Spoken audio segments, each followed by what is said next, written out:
Well, I don't know if you're like me, but before I spend money, I like to make sure that I'm using it wisely and that it makes sense. Hey guys, I'm Justin Holder from Parks. We had an interesting situation that made me think about you guys a couple weeks ago. We were ready for a big service on my wife's car. It was time for the water pump, the timing belt, some other belts, some other stuff, I don't know. But it was going to be about $2,000. So before I had the work done, I talked to a salesman at the dealership. And I just said, does it make sense? They had a new one there. Did it make sense? Was it a good excuse to go ahead and get the new one? That kind of thing. He quickly said, why in the world would you do that? You've taken perfect care of yours. This is a small expense versus getting a new one, da da da da da. He just said we were crazy to do it. So we took his advice. We had the repair. We went on down the road. Everything was great.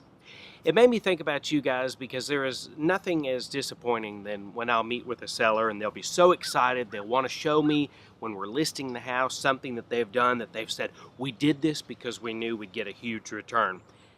Only for me to tell them, you know what, you're not going to see a return from it. It was something that you did for enjoyment, but not necessarily for return.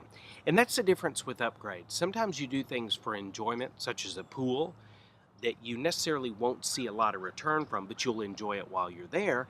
And then there are other things that you do where you'll see a multiple time return from. So before you get ready to do a repair or an upgrade, let us know. Give me a call, give Rachel and I a call.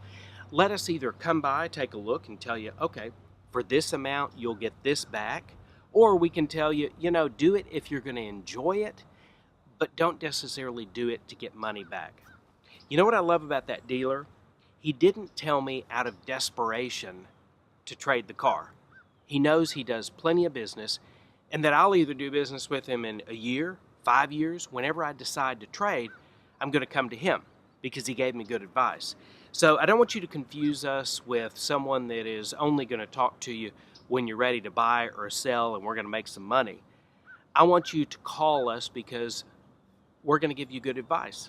And we hope that in a year, 5 years, 10 years, we'll be here and we'll be ready to represent you at that time. I hope you guys have a great week.